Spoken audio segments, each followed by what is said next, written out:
Hello everybody, welcome to the Crafty Maven.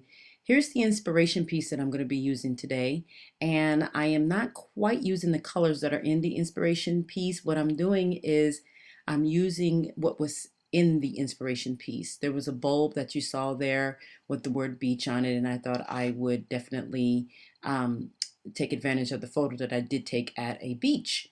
So here I'm using some colors here from the Cura Take watercolor set here, and you can get that on Amazon. And the numbers, it doesn't have any names. They're all written in Japanese, so I'll give you the numbers, which is 43, 50, and 51. If you turn the little palette over that comes out of the package that you get, um, you can see there, right there to the right, if you're looking at this from the same angle.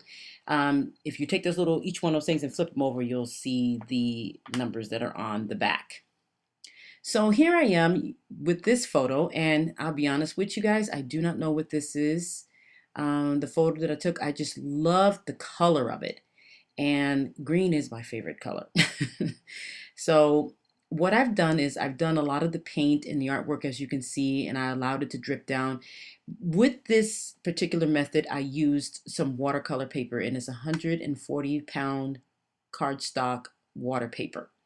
So as you can see here, I was trying to get it on straight. I didn't really cut it straight, so what I did was I went ahead and I kind of turned it kind of like on an angle there, so to give it a little bit of a different look.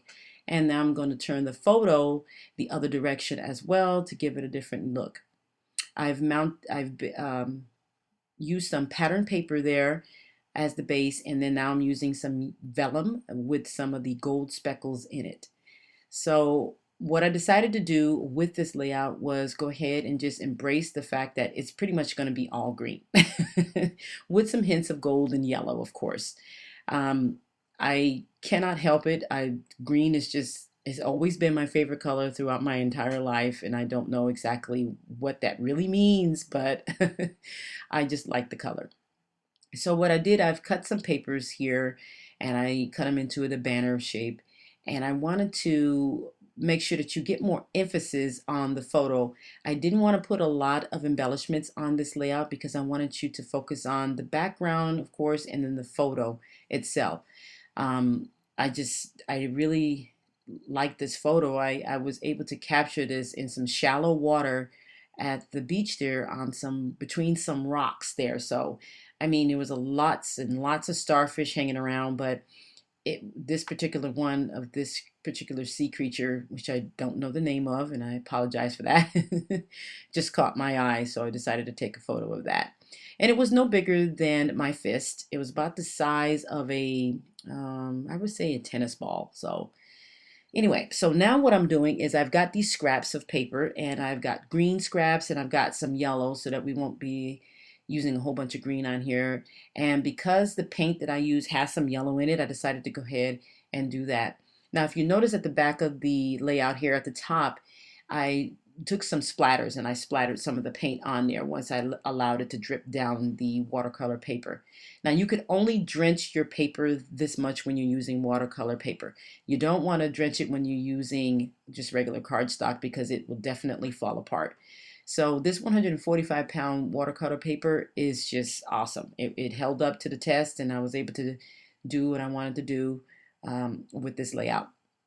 So now I've put some stickers down, and I'm adding some more green here, and I'm going to cut that also into a part of a banner.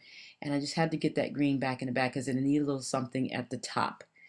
So now that I've done that, and like I said, this layout is not going to get a whole bunch of embellishments because of the paint.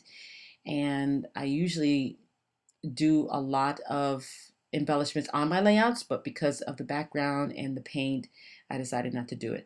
Now, those green little chevron type of arrows came from a Freckled Fawn kit, and I decided to go ahead and use them because I've had them in the stash for a little bit.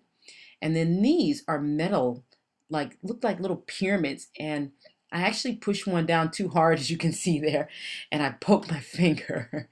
But they were really nice. I mean, they were kind of like a bronzy type of color, and I really liked that. So I decided to go ahead and put a few of those on. And so now I've done my journaling, as you can see, and I'm trying to figure out how I'm going to put, if I'm going to put this down.